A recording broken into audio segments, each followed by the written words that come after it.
The wind howled like a beast unleashed as Sergeant Ethan Brooks fought his way through the blinding rain of Hurricane Elena. His flashlight beam cut through the chaos, landing on a mangled SUV wrapped around a fallen tree. Inside, a man was trapped, his leg twisted at an unnatural angle, screaming in agony. Ethan did not hesitate. He was part of the Marine Disaster Response Team deployed near the North Carolina coast when the Category 4 storm made landfall.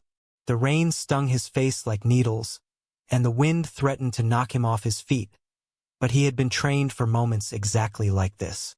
Leaving a civilian to die was never an option. He waded through knee-deep floodwater and yanked at the jammed car door with every ounce of strength he possessed. The man inside looked up, his face pale and contorted with pain. Water streamed down the broken window. "Help me," he gasped. "My leg. I think it's shattered." Ethan forced the door open far enough to reach in. "Stay with me. What's your name?" "Mark," the man replied through gritted teeth. "Just Mark." Ethan assessed the injury quickly. The leg was badly broken, likely a compound fracture. Using his combat medic training, he stabilized it as best he could with a makeshift splint from branches and his own belt. Every movement drew a sharp cry from Mark, but Ethan kept his voice calm and steady. "This is going to hurt like hell, but I have to get you out before the water rises more." He pulled Mark free from the wreckage, hoisting the larger man onto his back in a fireman's carry. The storm fought them every step of the way. Debris flew past, and the wind pushed them sideways. Ethan's muscles burned, his uniform soaked through, but he pushed forward to an abandoned gas station on higher ground that still had part of its roof intact. Inside the dimly lit shelter, Ethan lowered Mark carefully onto a dry patch of floor. He tore strips from his own shirt to bind the splint tighter and checked for other injuries. Mark's breathing was ragged, but his eyes stayed focused on Ethan with a mix of gratitude and something deeper that Ethan could not quite name. As the hours dragged on and the hurricane raged outside, they talked to keep fear at bay.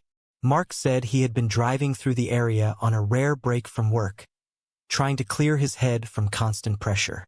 Ethan shared stories from his deployments overseas, the bond of the Marine Corps, the way service gave him purpose when his own family had turned their backs on him years earlier. He did not mention the real reason his conservative Georgia family had disowned him at 18, the day he told them he was gay. "You did not have to risk your life for a stranger," Mark said quietly during a lull in the wind. His voice was deep and steady despite the pain. "Most people would have kept driving." Ethan shrugged, wiping rain from his face. "Marines do not leave people behind. That is the code. Besides, I could not live with myself if I walked away." Their conversation flowed easily in the darkness, lit only by Ethan's small lantern. Mark spoke of growing up under strict expectations, the weight of family legacy that left little room for personal desires. Ethan felt an unexpected pull toward this man. There was strength in Mark's quiet resilience, a vulnerability in the way he looked at Ethan when he thought no one would notice. In the close quarters, their hands brushed while Ethan checked the splint again, and neither pulled away immediately. The night tested Ethan in ways he had not anticipated. Exhaustion crept in. His body ached from the rescue, and the cold seeped into his bones. Yet he stayed vigilant, monitoring Mark's condition and keeping watch for any worsening of the storm. The price of heroism was real. The physical toll, the mental strain of responsibility for another life, and now this strange, growing connection that stirred feelings he had long buried to survive in the military. By the time the first gray light of dawn filtered through the broken windows, the worst of the hurricane had passed. Ethan helped Mark to his feet, supporting most of his weight as they made their way to the main road where emergency crews were beginning to move. When the ambulance finally arrived, Mark gripped Ethan's hand tightly. "I owe you everything," he said, his eyes intense. "Do not disappear on me, Sergeant." Ethan handed him a scrap of paper with his number. "Get better, Mark. Call if you need anything." As the ambulance drove away, Ethan stood in the muddy aftermath, soaked and drained, but something inside him had shifted. He had saved a life, faced the storm, and in the process, felt a spark of connection he had not allowed himself in years. Little did he know the true cost of that night was only beginning. The days after the hurricane blurred into a routine of recovery and unexpected visits. Ethan returned to his temporary quarters near the base, but his thoughts kept drifting back to Mark. The man had called the next day from the hospital in Wilmington, his voice weaker but grateful. Ethan found himself driving there after his shift, telling himself it was just to check on the civilian he had rescued. At the hospital, Mark looked better, his leg elevated and in a proper cast, but the pain was still evident in his eyes. They talked for hours. Mark opened up more about his life, the demanding career that left him isolated, the family that demanded perfection without room for weakness. Ethan shared fragments of his own story, the painful rejection from his parents when he came out, the decision to join the Marines as both escape and proving ground, the constant vigilance required to keep his personal life hidden. "You carry a lot on your shoulders," Mark said one afternoon, his hand resting near Ethan's on the bed railing. "It shows in the way you helped me that night. Not many people would have stayed through the storm like that." Ethan felt the warmth of that touch linger. Over the following weeks, the visits became more frequent. He brought coffee, books, and simple meals. Their conversations deepened, moving from surface stories to real vulnerabilities. Mark admitted the pressure to live up to expectations had left him questioning his own happiness. Ethan confessed the loneliness of hiding who he was, the fear that one slip could end his career and the only family he had left, the core. One evening, as the hospital room grew quiet and the lights dimmed, the tension that had built between them finally broke. Ethan leaned in to adjust Mark's pillow, and their faces were suddenly close. Mark reached up, his fingers brushing Ethan's cheek. "I have not stopped thinking about that night," he whispered. "About you." Their first kiss was tentative, born of gratitude and shared vulnerability, but it carried the weight of months of unspoken longing on both sides. It was not passionate in the physical sense, but deeply emotional, a moment of recognition that neither had expected. Ethan pulled back first, heart racing, aware of the risks. "This could complicate everything," he said. Mark nodded, but his eyes held steady. "Maybe it is worth complicating." The month passed in a delicate balance. Ethan balanced his duties with secret hospital visits. He saw the toll the injury took on Mark, the frustration of immobility, the quiet strength it required to endure. In turn, Mark saw Ethan's dedication, the way he sacrificed rest and personal time to be there. Their bond grew stronger through small acts, Ethan helping with physical therapy exercises, Mark listening when Ethan spoke of the family wounds that still ached. Yet Ethan felt the internal conflict sharpen. Falling for a civilian he barely knew was dangerous enough in his position, but the growing affection brought questions about honesty, about whether he could ever fully open up without risking his place in the military he loved. Mark, too, seemed to wrestle with his own demons, hinting at family obligations that weighed heavily but never fully explaining them. By the end of the month, Mark was discharged with crutches and a strict recovery plan. They exchanged a longer embrace in the hospital parking lot, the kind that promised more. "I want to see where this goes," Mark said quietly. Ethan agreed, unaware that the next chapter would shatter the fragile world they had begun to build. Ethan returned to Camp Lejeune with a mix of relief and anticipation. The base felt familiar yet changed, as if the storm had altered more than the coastline. He threw himself into training and administrative duties, but his phone stayed close, waiting for messages from Mark.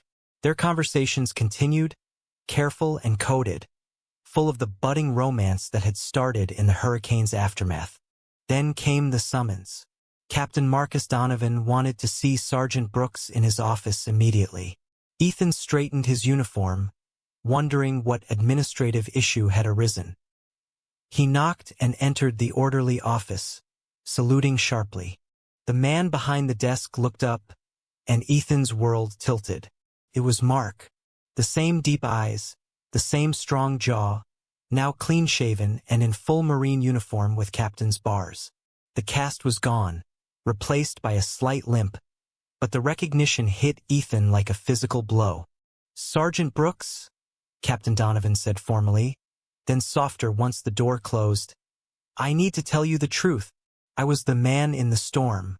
My full name is Marcus Donovan. I did not tell you that night because I was afraid of what it might mean." Ethan stood frozen, the pieces snapping into place. The voice, the build, the way Mark had spoken of pressure and legacy. His commanding officer. The man who oversaw his unit, who had a reputation for being demanding and traditional in his views on discipline. The shock coursed through him, followed by a wave of betrayal and confusion. "You let me believe you were just a civilian," Ethan said, his voice low but intense. "We talked for hours. We connected. And all that time you were my superior." Marcus stood, moving around the desk with care for his healing leg. "I was in civilian clothes, on personal leave, trying to escape the weight of this uniform for a few days. When you found me, I did not know how to explain without complicating your decision to help. Then in the shelter, the connection felt real. I did not want to lose it by revealing rank. But I should have told you sooner." The conversation stretched for over an hour behind closed doors. Marcus explained his own struggles, the family military legacy, the father who was a retired general with rigid views, the necessity of maintaining a certain image to advance. He admitted the attraction had been immediate and terrifying in its intensity. Ethan grappled with the moral weight. The power imbalance, the regulations against fraternization, the risk to both their careers. Yet beneath the anger and fear, the feelings remained. When Marcus reached out and took Ethan's hand, the touch felt as electric as it had in the hospital. "I know this is complicated," Marcus said, "but that night in the storm, and the weeks after, showed me something I have been running from for years. I want to try." Ethan, carefully, discreetly. Ethan wrestled with the decision. He could walk away, report the conflict, protect his career. Or he could choose the connection that had pulled him through the storm. In the end, the memory of Mark's vulnerability in the shelter won. They agreed to keep it secret, meeting off base when possible, navigating the dangerous line between duty and desire. The revelation changed everything. Ethan now saw every order, every interaction on base through a new lens. The price was constant vigilance, the fear of discovery, and the internal question of whether love could survive under such weight. The secret relationship bloomed in stolen moments away from the base. They met in quiet coastal towns, small restaurants, and rented cabins on weekends when schedules allowed. Marcus was attentive and thoughtful, listening to Ethan's stories of past deployments and family rejection with genuine empathy. Ethan, in turn, helped Marcus navigate the lingering pain from his injury and the emotional scars of living a double life. Their love deepened through quiet acts. Marcus cooking simple meals, Ethan massaging the scarred leg after long days. Long talks about dreams they had never voiced to anyone else. Marcus dreamed of one day leaving the rigid structure behind, perhaps teaching or consulting, free from the legacy that bound him. Ethan spoke of wanting a life where he did not have to hide, where he could build something real. But the conflicts grew sharper. On base, Ethan had to maintain strict professionalism, saluting Marcus as Captain Donovan while remembering the man who had kissed him passionately the night before. The power imbalance weighed on both. Marcus worried about favoritism accusations, Ethan about being seen as advancing through personal ties. A close call heightened the tension. One evening, a fellow Marine nearly spotted them leaving a discreet motel. They barely avoided detection, but the scare left them shaken. Marcus withdrew slightly afterward, citing caution, while Ethan felt the sting of being hidden like a secret shame. Marcus's family added another layer. His father, General Donovan, called frequently, pushing him toward a suitable marriage and questioning why he remained single at 34. Marcus deflected, but Ethan saw the toll it took. the way Marcus's shoulders tightened after every conversation. The moral dilemma gnawed at Ethan. Was he asking Marcus to risk his entire world, his career, his family ties? Was their love worth the potential destruction? Ethan faced his own choices. He turned down a promotion opportunity that would have required more visibility, fearing it would expose them. The sacrifice was real. Delayed advancement, the quiet judgment from peers who saw his caution as lack of ambition. Yet in Marcus's arms during their rare nights together, it felt worth it. The relationship tested their character. Small betrayals of trust emerged when Marcus canceled plans at the last minute to appease family expectations. Ethan confronted him, leading to heated arguments about courage and honesty. They always reconciled, but the cracks were forming. The storm that had brought them together now felt like a metaphor for the emotional turbulence they navigated daily. The breaking point came when General Donovan arrived unannounced at the base for an inspection. The older man was every bit the imposing figure Marcus had described. Tall, stern, with unyielding views on tradition and duty. During a formal dinner, the general made pointed comments about modern distractions in the military, including subtle jabs at changing social policies. Later, in a private meeting, the general confronted Marcus about rumors of personal entanglements. Someone had seen Marcus with another man off base. Marcus, cornered and fearing the exposure would ruin both their careers, denied everything. He claimed it was a misunderstanding, distancing himself from any relationship to protect his position. Ethan learned of the denial through a mutual contact and felt the betrayal like a physical wound. When they met secretly that night, the confrontation was raw. "You erased me," Ethan said, voice trembling with anger and hurt. "After everything we built, you chose the facade over us." Marcus's face showed the agony of his choice. "I was protecting you too. My father has influence. One word from him could end your career. I have lived under his shadow my whole life. The price of defying him is higher than you know." The argument escalated into a full reckoning of their moral failures. Ethan accused Marcus of cowardice, of letting family prejudice dictate their love. Marcus countered that Ethan did not understand the lifelong pressure, the fear of losing the only approval he had ever known. Tears were shed, accusations flew, and both men faced the damage their decisions had caused. Ethan walked away that night, questioning every choice since the storm.